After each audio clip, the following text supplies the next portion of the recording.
Assalamualaikum warahmatullahi wabarakatuh. Waalaikumsalam warahmatullahi wabarakatuh.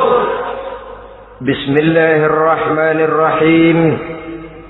Alhamdulillahi rabbil alamin.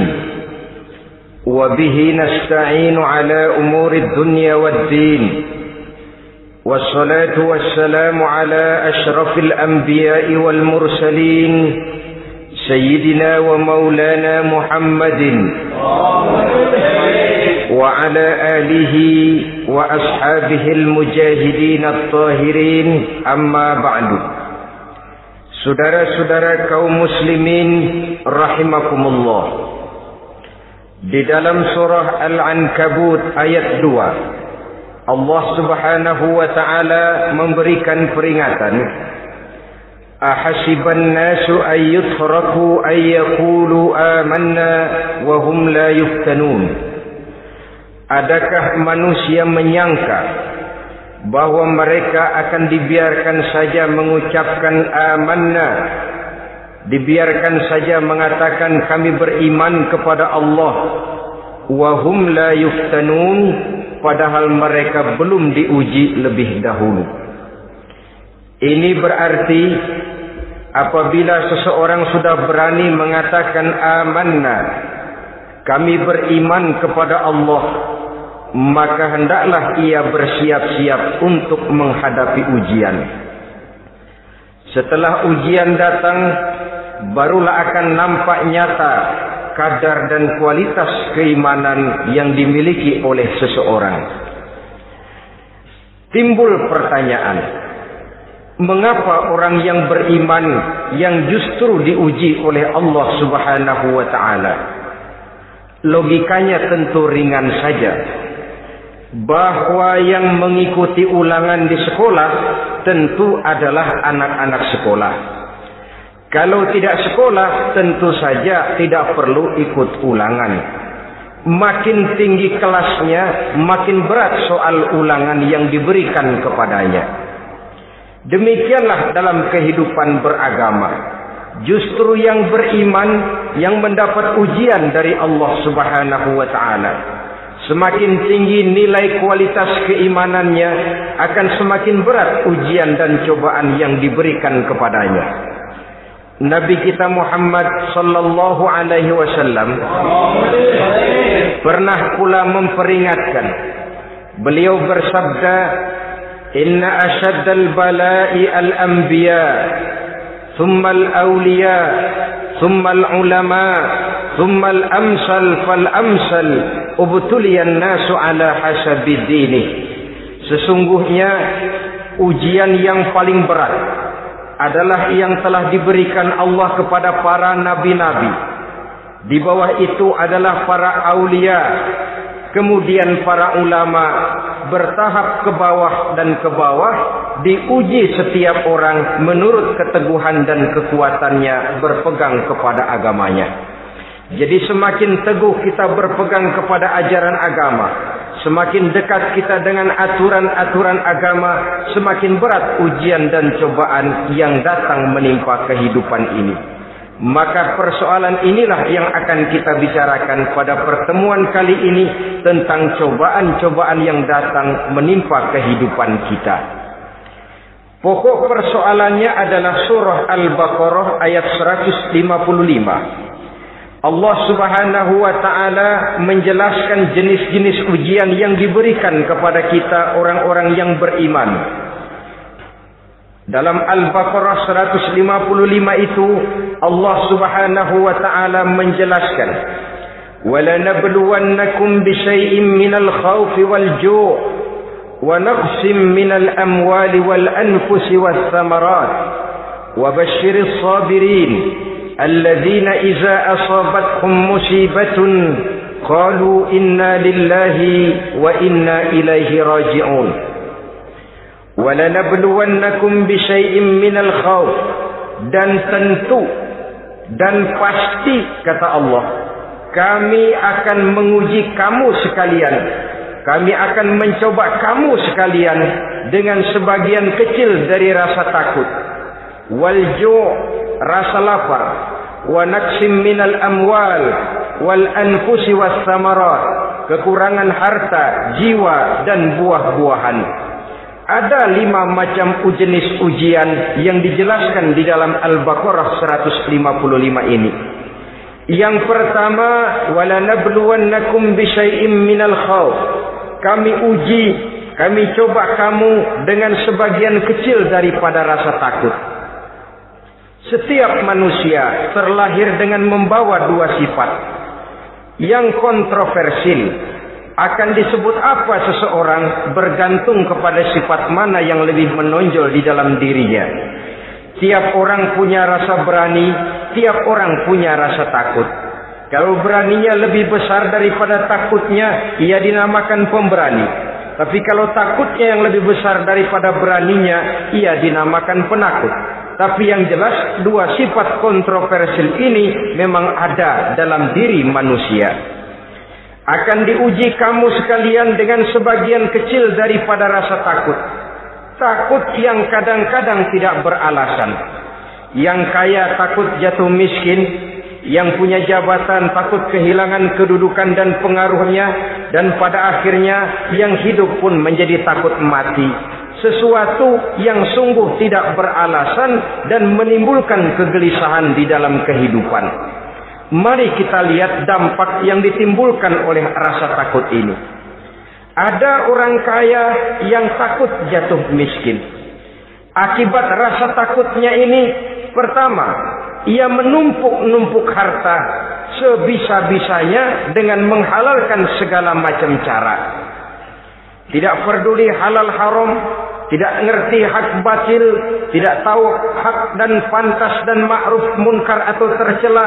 Yang penting ia bisa menumpuk-numpuk harta, menimbun-nimbunnya, tidak hanya cukup untuk dirinya sendiri. Kalau perlu anaknya sudah dipersiapkan untuk jadi orang kaya, cucunya disiapkan jadi orang kaya, anak cucunya, cucu-cucunya, seluruhnya. Dia takut jatuh miskin. Kemudian akibat dari rasa takut ini, ia pun terjebak ke dalam penyakit bakhil bin pelit alias kikir.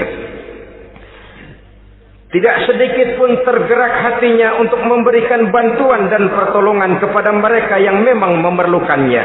Termasuklah ia ke dalam apa yang diingatkan Allah, allazi jama'a malan wa addadahu yahsabu anna malahu akhlada. Orang-orang yang menumpuk-numpuk harta kemudian menghitung-hitungnya. Dia menyangka bahwa hartanya akan dapat mengekalkan kehidupannya di dunia ini. Dia menyangka hartanya akan dapat mengekalkan kebahagiaannya di dalam kehidupan ini. Maka kerjanya hanya menumpuk dan menumpuk, dan dia sangat takut untuk jatuh miskin. Saudara-saudara kaum muslimin rahimakumullah. Lalu yang kebetulan punya jabatan takut kehilangan kedudukan dan pengaruhnya. Maka ia akan melakukan segala cara dan jalan untuk menjaga keamanan dan ketenangan dari jabatan yang sedang didudukinya. Hilang kesadaran bahwa jabatan adalah amanah. Hilang pengertian bahwa kedudukan adalah alat untuk berbuat baik dan mengabdi kepada sesamanya. Yang ada pikirannya hanyalah bagaimana menjaga kedudukan dan pengaruhnya agar tetap ada dalam dirinya. Segala cara pun dilakukan dan kadang-kadang ia kehilangan kontrolnya. Kemudian pada akhirnya manusia pun dilanda oleh perasaan takut mati. Sungguh sangat tidak beralasan sama sekali. Karena mati adalah kewajiban dari semua yang bernama hidup. Dan Nabi mengingatkan, al-mautu babun fa kullun nasi dakhilu. Mati adalah merupakan satu pintu yang setiap orang akan masuk ke dalam pintu itu. Bahkan mati sesungguhnya bisa merupakan nasihat di dalam kehidupan kita. Beliau bersabda, taraktu fikum nasihataini, natiqan wa samitan. Aku tinggalkan kepada kamu 2 macam nasihat. Pertama, nasihat yang pandai bicara, dan yang kedua, nasihat yang diam saja. Sahabat bertanya, nasihat yang pandai bicara itu apa ya Rasul? Beliau menjawab, Al-Quran. Kalau nasihat yang diam saja apa ya Rasul? Beliau menjawab, maut. Saudara-saudara kaum muslimin rahimakumullah, yang kaya takut miskin, yang punya jabatan takut kehilangan kedudukan dan pengaruhnya, dan pada akhirnya yang hidup pun menjadi takut mati. Sesungguhnya takut-takut yang sangat tidak beralasan sama sekali. Jika orang kaya takut jatuh miskin, untuk itu kemudian dia menghalalkan segala macam cara untuk menumpuk kekayaan yang tidak akan habis dimakan selama 7 turunan, kemudian diiringi dengan sifat bakhil, sifat tertutup, sifat berpangku tangan melihat kesulitan dan penderitaan orang lain, maka sesungguhnya dia tidak merasa bahwa harta merupakan titipan dari Allah Subhanahu wa taala, bahwa ia merupakan alat dan bukan merupakan tujuan di dalam kehidupan ini. Takut miskin adalah satu penyakit yang mengakibatkan orang lupa diri dan lupa daratan. Takut kehilangan kedudukan dan pengaruh juga adalah penyakit yang menyebabkan orang menghalalkan segala macam cara untuk menjaga kedudukan dan jabatannya. Dan takut mati juga sebenarnya sesuatu yang tidak beralasan, sebab siapa yang berani hidup harus berani pula menghadapi mati. Yang takut mati tidak usah hidup saja, karena mati adalah kewajiban bagi semua orang-orang yang hidup. Oleh karenanya, rasa takut yang tidak beralasan sesungguhnya merupakan ujian untuk menguji nilai-nilai keimanan yang ada di dalam diri kita. Orang kaya diuji dengan hartanya, pejabat diuji dengan kedudukan dan pengaruhnya, manusia hidup diuji dengan akan datangnya mati yang menjemput kehidupannya. Menghadapi ujian-ujian semacam ini, maka marilah kita menyadari, yang kaya tidak perlu takut miskin. Dari Allah harta itu datang, kepada Allah harta itu akan kembali. Yang punya kedudukan dan pengaruh tidak usah takut kehilangan kedudukan dan pengaruhnya, karena jabatan sesungguhnya merupakan amanah dari Allah Subhanahu wa taala yang harus digunakan dan dianggap sebagai kesempatan untuk berbuat kebajikan sebanyak-banyaknya. Saudara-saudara kaum muslimin rahimakumullah, ini bagian pertama dari ujian-ujian yang ada dalam Al-Baqarah 155. Wala nabluwannakum bisyai'im minal khauf. Kami akan uji, kami akan coba kamu dengan sebagian kecil daripada rasa takut. Takut yang kadang-kadang saya katakan sekali lagi sangat tidak beralasan. Akibatnya bisa menimbulkan gejala-gejala yang aneh di dalam kehidupan kita. Saudara-saudara, yang kedua, walju, akan kami uji kamu dengan rasa lapar. Kelaparan belum tentu identik dengan kemiskinan. Bahkan di dalam surah An-Nahl ayat 112, Allah Subhanahu wa taala memberikan contoh yang sangat nyata dan jelas. وَضَرَبَ اللَّهُ مَثَلًا قَرْيَةً كَانَتْ آمِنَةً مُطْمَئِنَّةً يَأْتِيهَا رِزْقُهَا رَغَدًا مِنْ كُلِّ مَكَانٍ فَكَفَرَتْ بِأَنْعُمِ اللَّهِ فَأَذَاقَهَا اللَّهُ لِبَاسَ الْجُوعِ وَالْخَوْفِ بِمَا كَانُوا يَصْنَعُونَ. Allah memberikan contoh bagaimana keadaan satu negeri yang makmur, aman, tenang, tentram. Rezekinya datang dari segala arah. Fakafarat bi an'umillah, tapi sayang sekali penduduknya kufur dengan nikmat yang diberikan Allah Subhanahu wa taala kepada mereka. Akibatnya fa'azaqahallahu libasal ju'i wal khauf. Allah timpakan kepada mereka kelaparan dan ketakutan bima kanu yasnaun, sebagai akibat dari apa yang telah mereka lakukan.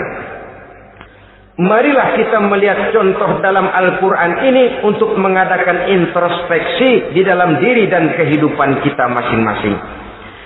Adalah satu keberuntungan bahwa kita sebagai manusia dijadikan Allah sebagai khalifahnya di permukaan bumi ini, yang ditugaskan untuk membudidayakan alam mengelola dan mengambil manfaatnya bagi sebesar-besar manfaat di dalam kehidupan kita. Dijadikannya bumi untuk tempat tinggal kita sebagai hamparan di mana segala fasilitas dan kebutuhan hidup kita tersedia. Tinggal lagi kita pandai-pandai mengelolanya. Apalagi buat kita Muslim yang tinggal di persada Nusantara tercinta Indonesia ini. Satu negara yang orang katakan untayan jamrut katulistiwa, yang hijau ranau subur makmur, melahirkan slogan dengan kata gemah rifah loh jenawi toto tentrem kerto raharjo. Negara yang demikian subur, negara yang demikian indah, negara yang demikian hijau ranau ini, apabila kita terkena fakafarat bi an umillah, kufur kepada nikmat yang diberikan oleh Allah kepada kita, dia tidak akan mendatangkan ketenangan, dia tidak akan mendatangkan kesejahteraan, bahkan akan sangat boleh jadi akan menimbulkan kekacauan, ketidaktenangan dan kelaparan di tengah negara yang subur makmur. Inilah yang sangat menyedihkan. Kenapa ini bisa terjadi? Fakafarat bi an umillah, orang kufur terhadap nikmat yang diberikan Allah Subhanahu wa taala. Diberikan negara yang subur, makmur, indah, hijau ranau, tapi dikelola dengan cara yang brutal dan membabi buta. Menguras sumber daya alam melampaui sebagaimana yang seharusnya, sehingga memperkosa keadaan alam itu sendiri. Hutan dan belukar yang ditebangi secara liar dan sembarangan akan melahirkan gurun-gurun pasir yang gersang dan tandus, sehingga dengan demikian maka akan mengakibatkan malapetaka bagi kehidupan manusia itu sendiri. Begitu juga percobaan-percobaan ilmu pengetahuan yang mengundang dan mengandung reaktor-reaktor nuklir akan memberikan luka kepada alam itu sendiri, yang mengakibatkan akan kembali kerugian kepada makhluk bernama manusia. Saudara-saudara kaum muslimin rahimakumullah. Jadi dengan demikian, di dalam satu negara yang subur, hijau, ranau dan makmur, bisa saja terjadi kelaparan apabila kita ingkar, tidak mau bersyukur terhadap nikmat yang diberikan Allah kepada kita. Kita kelola alam ini seenak perut kita saja dengan tidak memikirkan akibatnya di kelak kemudian hari nanti. Kita ambil satu contoh. Orang-orang tua kita dulu pada umur 60 tahun, 70 tahun, kalau dia menanam kelapa, orang lalu bertanya, kakek nanam kelapa untuk siapa nanti? Apa jawabannya? Untuk anak cucu saya. Umur 60 tahun atau umur 70 tahun, ia masih menanam pohon kelapa. Untuk apa katanya? Untuk anak cucu saya di belakang kemudian hari nanti. Orang yang bisa menanamkan sesuatu untuk generasi yang akan datang, itulah orang tua yang bijaksana. Tapi orang yang menanam sesuatu hanya untuk kepentingan dirinya sendiri saja, maka itulah orang yang hanya mementingkan diri sendiri atau orang egois. Tapi lebih celaka lagi, orang yang mau melakukan sesuatu yang akan meninggalkan akibat bagi generasi yang akan datang, akibat yang tidak baik, itulah orang yang aniaya, orang yang zalim di dalam kehidupan kita. Bumi, tempat di mana kita manusia tinggal, bukan satu wujud yang tanpa batas. Pernahkah kita membayangkan cuma satu bumi untuk dihuni oleh 5 miliar lebih dari makhluk bernama manusia, yang kadang-kadang pertumbuhan sarana untuk menunjang kehidupan tidak sepesat pertumbuhan jumlah makhluk bernama manusia itu sendiri. Oleh karena itu kita dituntut untuk pandai-pandai mengelola, membudidayakan alam ini dengan tetap menjaga keseimbangannya, sehingga bahaya kelaparan yang merupakan ujian di dalam kehidupan, insya Allah tidak akan kita temukan di dalam kehidupan kita. Saudara-saudara kaum muslimin rahimakumullah, ini kelaparan dalam artian sebagai satu bangsa. Bisa juga kelaparan dalam artian dalam kehidupan pribadi daripada manusia. Hidup ini, kata orang, berjalan bagaikan roda pedati. Sekali tempo naik kita ke atas, lain saat turun kita ke bawah. Ada saatnya kita jaya, ada saatnya kita pun mengalami kemunduran. Oleh karena itu, pasang surut kehidupan ini membuat orang seharusnya sadar bahwa pasang surut itu tidak harus menyebabkan pasang surutnya dia di dalam melaksanakan ibadahnya kepada Allah Subhanahu wa ta'ala. Kelaparan boleh jadi memang merupakan ujian untuk menguji nilai-nilai keimanan seseorang. Apabila dalam kondisi lapar imannya mantap, imannya teguh, imannya kuat, maka dalam kondisi di mana perutnya tidak lapar, tentu iman itu akan lebih bertambah mantap lagi. Kalau orang perutnya kenyang, kalau orang perutnya berisi penuh, lalu imannya stabil, kemudian pada saat kelaparan imannya pun mengalami penurunan, maka di situ nyata, di saat dia diuji dengan kelaparan, kualitas imannya ikut menyurut, mundur ke belakang, dan mengalami proses degradasi, proses peluncuran dan penurunan. Oleh karenanya, marilah kita menyadari Allah Subhanahu wa ta'ala senantiasa memberikan yang terbaik kepada kita bersama. Kelaparan, apabila kita terima dengan sikap lapang dada, tidak akan menyebabkan kita menjadi berbuat nekat. Tetapi kita tetap dalam kontrol, tetap dalam keadaan yang stabil, tidak keluar dengan melakukan perbuatan-perbuatan yang negatif. Bagaimanapun kita ingin membela dan mempertahankan kelangsungan hidup, betapa dan bagaimanapun kita ingin menjaga kelangsungan perut, namun kita tetap tidak keluar dari norma-norma dan kaedah-kaedah yang telah ditentukan di dalam kehidupan beragama. Inilah cobaan yang kedua yang ada dijelaskan dalam Al-Baqarah ayat 155 tadi, berupa kelaparan. Yang ketiga, wa naqsim minal amwal, kekurangan harta alias kemiskinan. Kemiskinan, saudara-saudara, merupakan ujian dari Allah Subhanahu wa ta'ala untuk menguji sejauh mana kekuatan iman yang kita miliki di dalam kehidupan. Tetapi sesungguhnya bukan hanya kemiskinan, kekayaan pun pada hakikatnya juga merupakan ujian. Namun umumnya manusia akan lebih merasa diuji jikalau dia miskin daripada diuji jikalau dia menjadi orang yang kaya. Pada sisi lain, kenyataan mengatakan banyak orang lulus ketika diuji dengan kemiskinan, tetapi gagal berantakan setelah diuji dengan kekayaan. Kemiskinan pun apabila kita lihat dari segi kehidupan bermacam bentuknya. Ada kemiskinan di bidang ilmu pengetahuan, karena kemiskinan dan kebodohan memang merupakan dua saudara yang seakan-akan sekandung. Yang satu bisa menimbulkan yang lain, tapi paling celaka kalau keduanya sudah berjalan beriringan. Maksud saya, kemiskinan bisa menimbulkan kebodohan, kebodohan bisa menimbulkan kemiskinan, tapi yang paling celaka sudahlah miskin, bodoh pula. Miskin ilmu.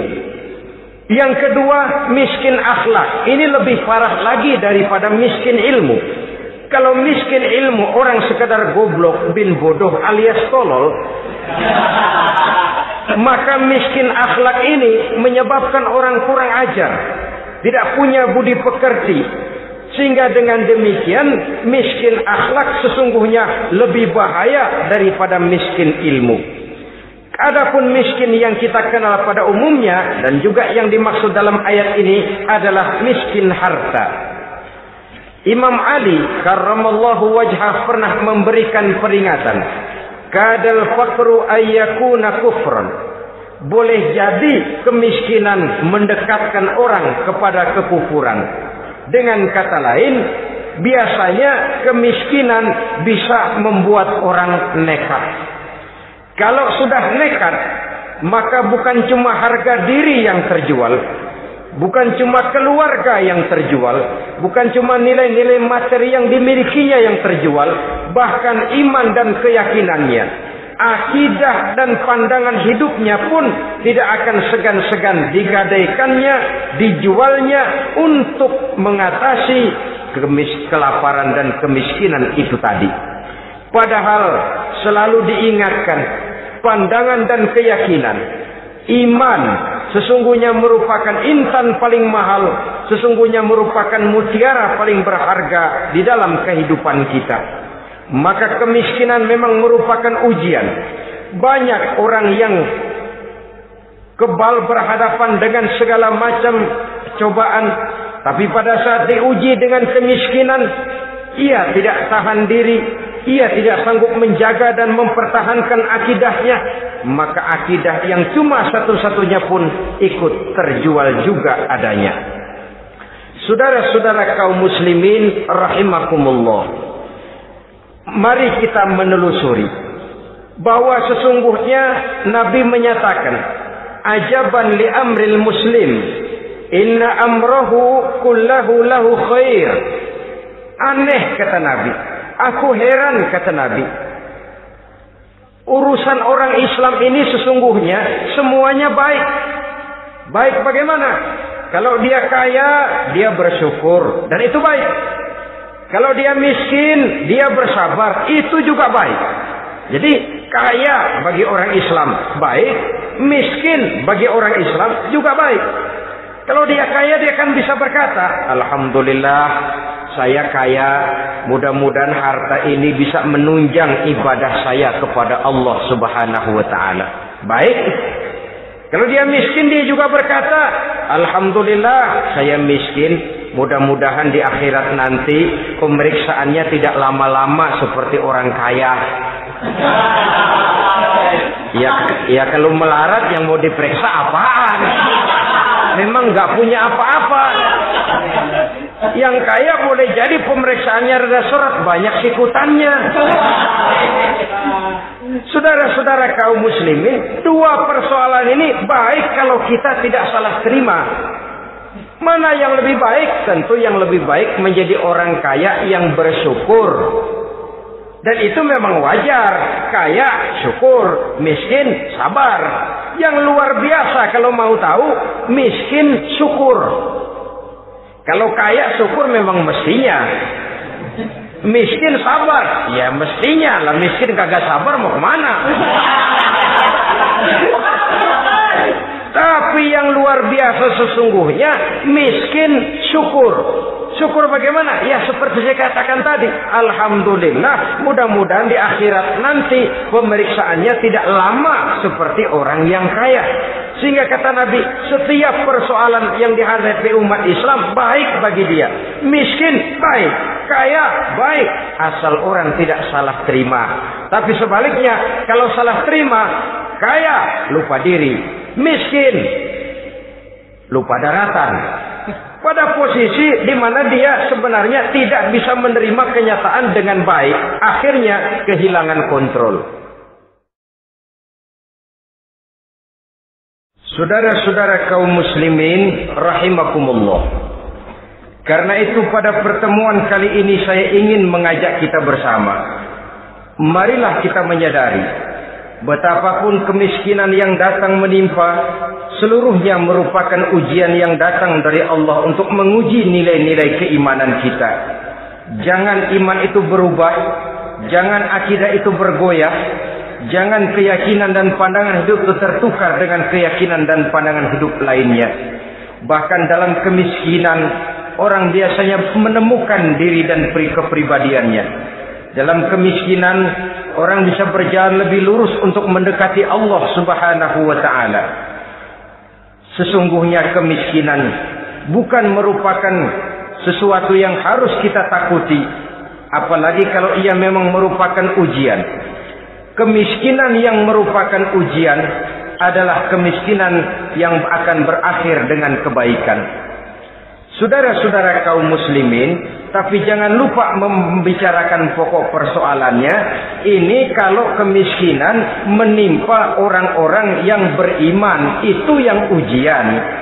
Kalau nggak beriman, melarat, bukan ujian, persekot.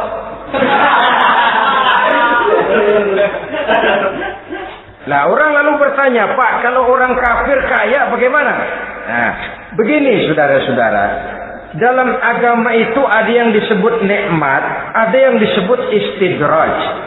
Kalau nikmat itu hanya diberikan kepada hamba-hamba yang beriman. Kalau istidraj itu diberikan kepada siapa saja yang mau berusaha.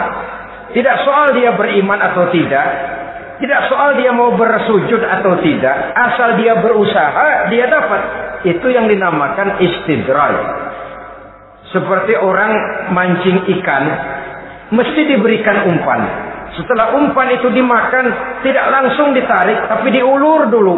Sampai kira-kira mata kail itu nyangkut di leher si ikan, baru diangkat ikan itu ke atas. Dan sampai di atas kita bisa maklum nasib ikan tadi.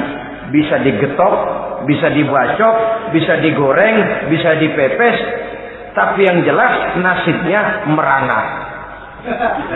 Maka kalau ada orang makin jauh dari agama, makin kaya, makin tidak mau sholat, makin berlimpah hartanya, saudara tidak usah heran, cukup dalam hati saja, ikan lo. Jangan keras-keras, marah dia.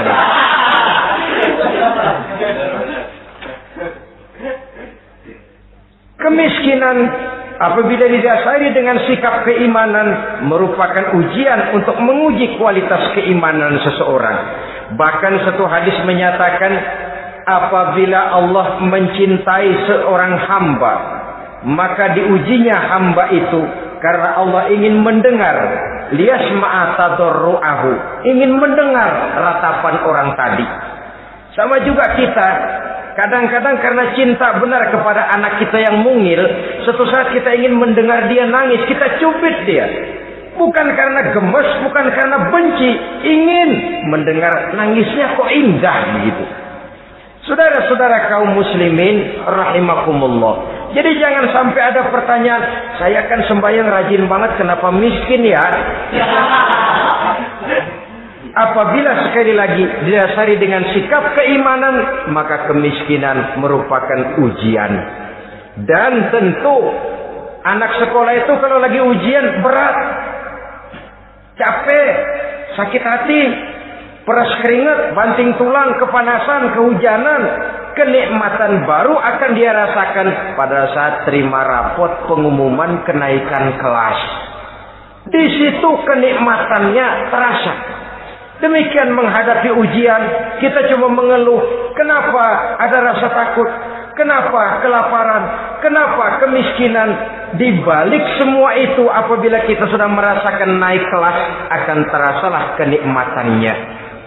Itu ujian yang ketiga.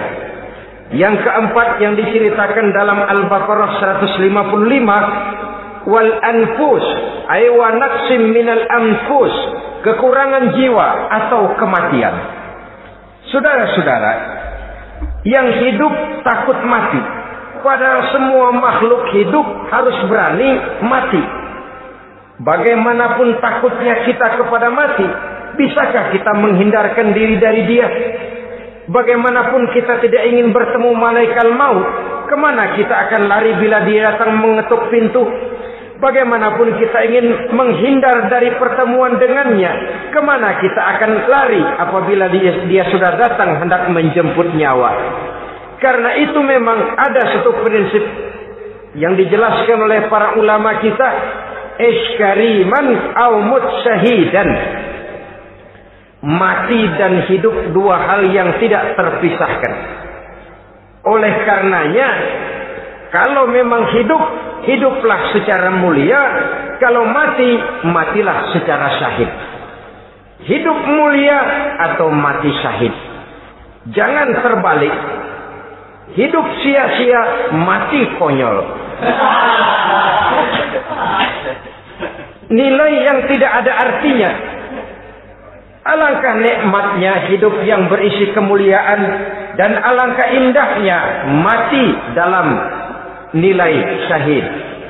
Saya ingin menyegarkan ingatan saudara-saudara kepada sikap Nabi Allah Ismail alaihi salam ketika menghadapi keputusan dari Allah Subhanahu wa taala memerintahkan Nabi Ibrahim alaihissalam untuk menyembelih leher anaknya Ismail, yang ini berarti adalah kematian.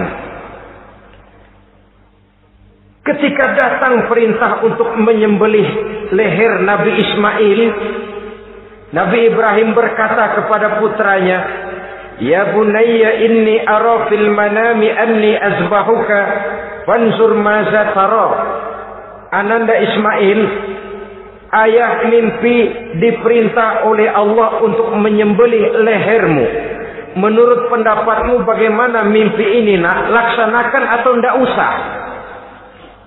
Saya tidak sanggup membayangkan. Anak cuma satu-satunya. Sudah lama diharapkan. Si buah hati, belahan jantung, pelanjut cerita, penerus sejarah. Ketika anak ini sedang lucu-lucunya, turun perintah untuk menyembelihnya. Ya, kalau anak kita banyak, turun perintah potong leher anakmu, mungkin kita bisa pilih yang mana yang rada bandelan nih.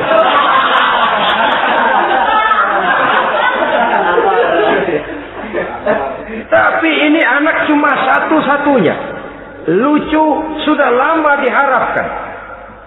Dan memang itu juga merupakan ujian kepada Nabi Allah Ibrahim. Seolah-olah Allah berkata, "Hai Ibrahim, dahulu sebelum kau punya anak, kau memang cinta kepadaku. Sekarang setelah kau punya anak, masuk rasa cinta anak ke dalam hatimu. Buktikan Ibrahim, mana yang lebih besar, cintamu kepadaku, kata Allah, atau cintamu kepada anakmu. Sembelih leher anakmu."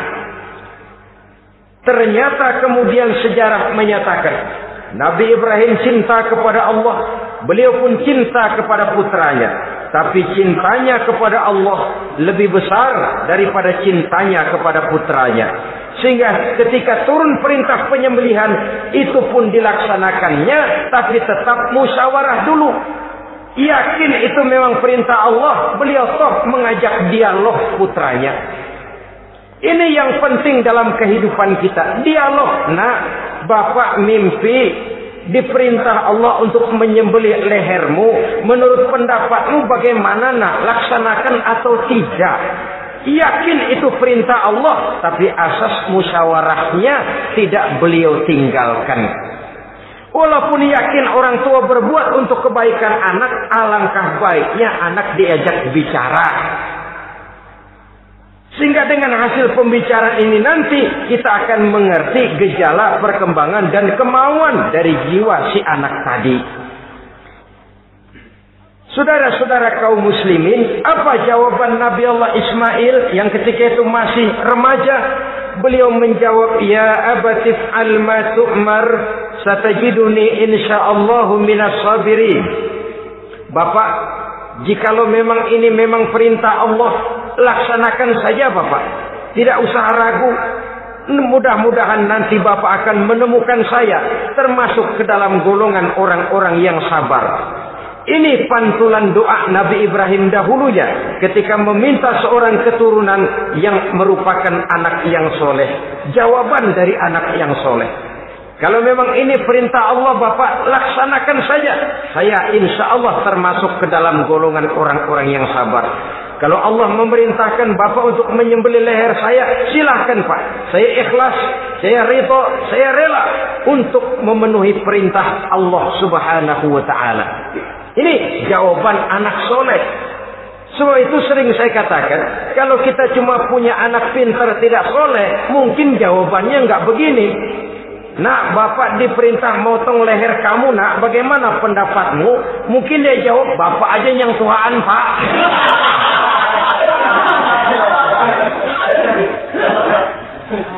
Saudara-saudara kaum muslimin rahimakumullah. Jadi prinsip ini gugur memenuhi panggilan Allah. Hidup mulia atau mati dengan syahid. Dua pilihan yang harus dua-duanya bisa kita laksanakan. Iskariman au mutsyahidan. Kalau hidup, hiduplah dalam kemuliaan. Kalaupun mati, matilah sebagai syahid. Sebagai orang yang dikenang kebaikan dan kebajikannya. Sebagai orang yang dekat dan banyak berbuat untuk kepentingan agamanya. Jangan tidak tercapai kedua-duanya.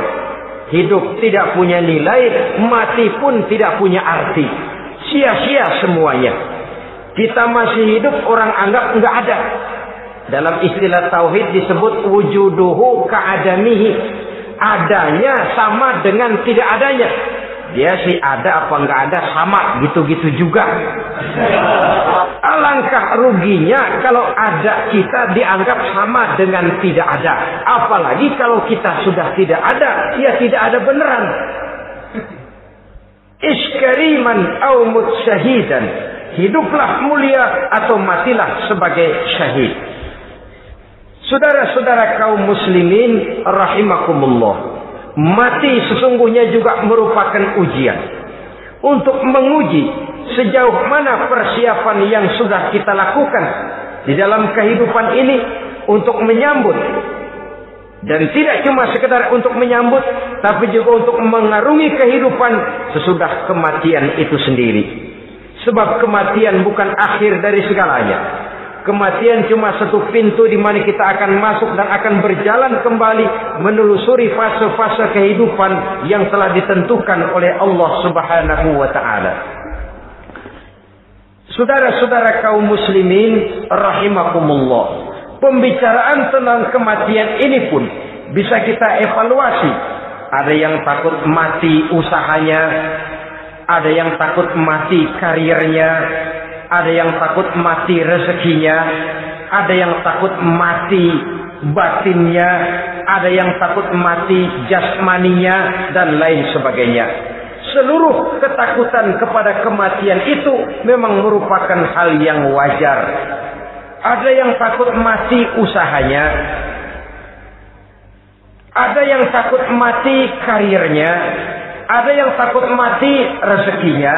Tapi kalau ketakutan itu lalu melahirkan perbuatan-perbuatan negatif yang menimbulkan penyimpangan, itu sudah di luar dari yang seharusnya. Kematian merupakan ujian.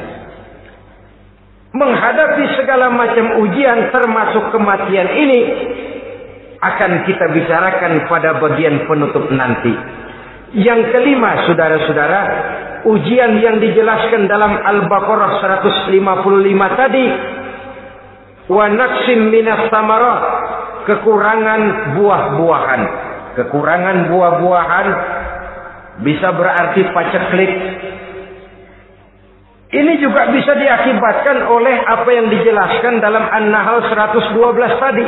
Orang kufur kepada nikmat yang diberikan Allah Subhanahu wa taala.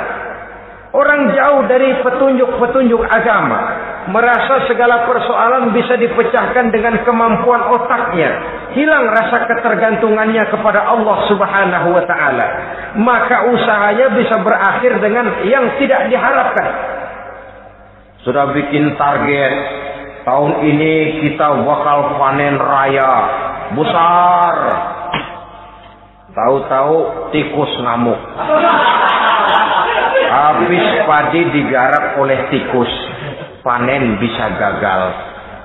Bahkan beberapa tahun yang lalu, kita masih ingat bagaimana ulat-ulat menyerbu pohon-pohon jambu.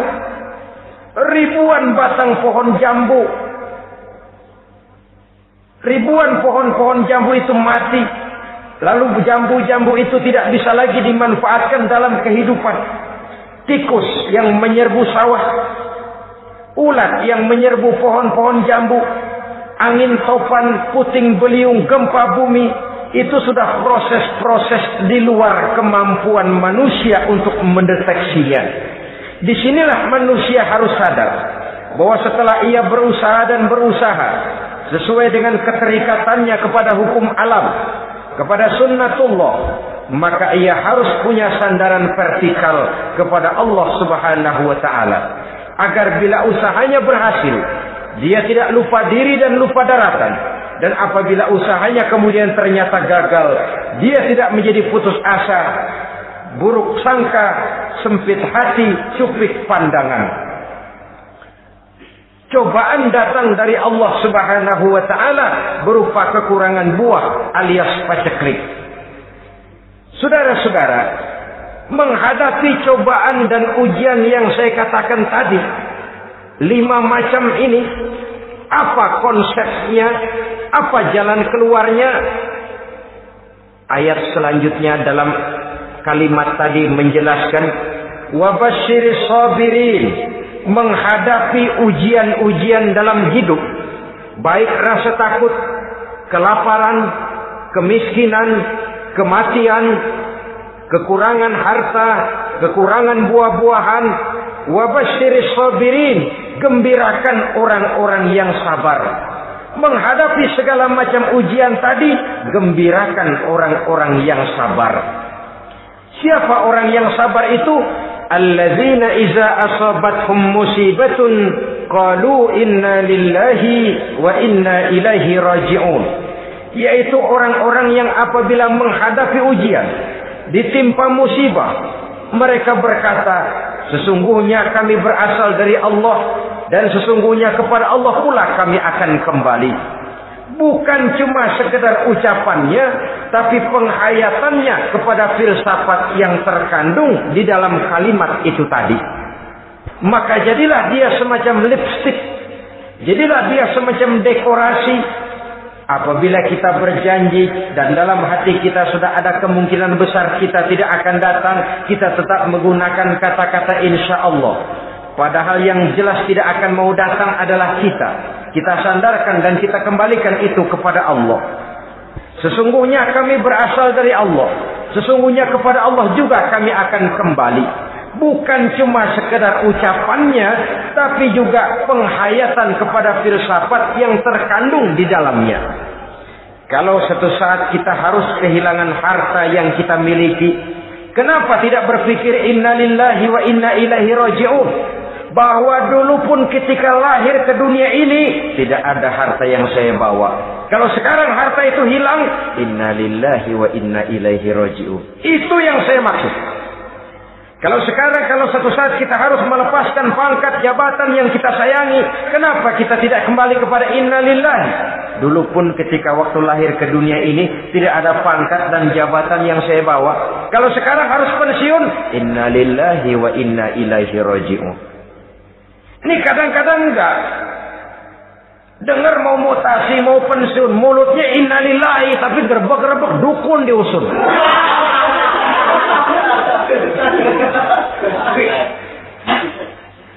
Keluarganya meninggal, mulutnya innalillahi, tapi nangisnya tetap nggak mau berhenti. Bukan cuma sekedar ucapannya, tetapi penghayatan kepada nilai dan filsafat yang terkandung di dalam kalimat innalillahi itu. Sesungguhnya segalanya saja berasal dari Allah. Segalanya saja akan kembali kepada Allah Subhanahu wa ta'ala. Kalau ini yang kita jadikan landasan, maka sesungguhnya menghadapi berbagai ujian ini kita tidak akan salah singkap, tidak akan salah tingkah, tidak akan salah sikap. Kalau sudah ini dasar dan fondasi yang menjadi landasan tempat di mana seluruh cobaan datang bertumpu, segalanya datang dari Allah, segalanya akan kembali kepada Allah, maka betapapun bertumpu ujian datang menimpa, rasanya tidak akan lagi membuat kita goyah, karena fondasi tempat kita berdiri sudah demikian kokoh dan kuatnya. Dan fondasi itu inna lillahi wa inna ilaihi raji'un. Segalanya datang dari Allah, segalanya akan kembali kepada Allah Subhanahu wa ta'ala. Keyakinan ini memberikan kelapangan jiwa. Dari kelapangan jiwa, maka akan tertuang ketenangan dan ketentraman. Jauh dari stres, jauh dari darah tinggi, jauh dari bingung, jauh dari rasa takut. Segalanya sudah kita kembalikan kepada Allah Subhanahu wa ta'ala. Saudara-saudara kaum muslimin rahimakumullah. Oleh karenanya, ini jalan keluar dan inilah orang yang sabar. Yaitu orang yang mengembalikan segala persoalan bahwa segalanya datang dari Allah, segalanya akan kembali kepada Allah. Bukan sabar dalam pengertian kita sehari-hari. Sabar, maaf ya, dalam pengertian kita sehari-hari biasanya orang yang sabar yang gak banyak tingkah, diam, nggak salah apa-apa, kepala yang dikelepak, blek. Diam aja. Ente nggak salah apa-apa dikelepak diem ya. Gua lagi sabar, diem loh. Rasanya ini sih, kalau sabar macam ini yang kita punya, boleh jadi kita akan tertindas terus. Sebab itu pada penghujung surah Al-Asr, Allah menggandengkan antara tawasau bil haq dengan tawasau bis sabr. Kebenaran dan kesabaran, dua hal yang memang tidak boleh terpisahkan satu dengan yang lain. Kalau kita benar, kita harus sabar. Kalau kita mau sabar, harus karena benar. Apabila kebenaran satu prinsip, maka kesabaran adalah satu strategi. Prinsip yang tanpa strategi bisa membuat kita tidak akan mencapai tujuan yang kita harapkan. Artinya, kebenaran tanpa kesabaran membuat kita mudah dipatahkan orang, tapi kesabaran tanpa kebenaran akan membuat kita diinjak terus oleh orang lain. Karena itu, kalau yakin kita benar, harus sabar. Kalau mau bersabar, harus karena benar. Dalam hal ini, sifat sabar yang dicontohkan oleh Rasulullah Sallallahu Alaihi Wasallam sungguh memang merupakan jadi panutan. Sepanjang persoalannya adalah persoalan pribadi, sepanjang pribadi beliau yang dihina, sepanjang pribadi beliau yang dicaci maki, beliau biasanya bisa mengendalikan diri. Tapi kalau sudah agama masalahnya, maka beliau pun tidak segan-segan mencabut pedang, maju ke medan perang.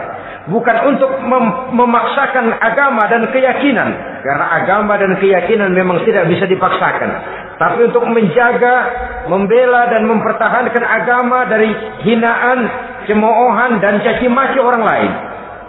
Yang kita lakukan sebaliknya. Kalau pribadi kita yang dihina, marahnya 17 langit. Tapi kalau sudah agama dicaci maki orang, agama dihina orang, agama diremehkan orang, biarin dah, masih banyak ustaz. Cuma masalah ustadkah agama itu? Cuma urusan kiaikah agama itu? Tidak. Agama itu urusan setiap pribadi muslim. Ya dia jadi pengusaha, ya dia jadi pejabat, ya dia jadi seniman, ya dia jadi teknokrat, ya dia jadi ekonom, ya dia jadi pakar di berbagai bidang. Agama adalah masalah setiap kita. Kalau pribadi Nabi yang dicaci, pribadi yang dihina dan dicemoohkan orang, beliau mengendalikan diri. Tapi kalau sudah agama taruhannya, beliau tidak segan-segan cabut pedang, maju ke medan perang. Sabar tapi pada tempatnya. Sabar tidak dalam artian diam, ndelohom, ayem-ayem, nggelenggem, menunggu embun yang turun dari langit. Emang lagi lapar, sabar aja. Nggak usah makan, nanti juga waktunya Tuhan kasih kenyang-kenyang. Kalau sabar macam ini yang kita pakai, lapar terus dah. Emang giliran sakit, sabar aja. Nggak usah berobat, nanti juga waktunya baik, sembuh. Mati terus dah.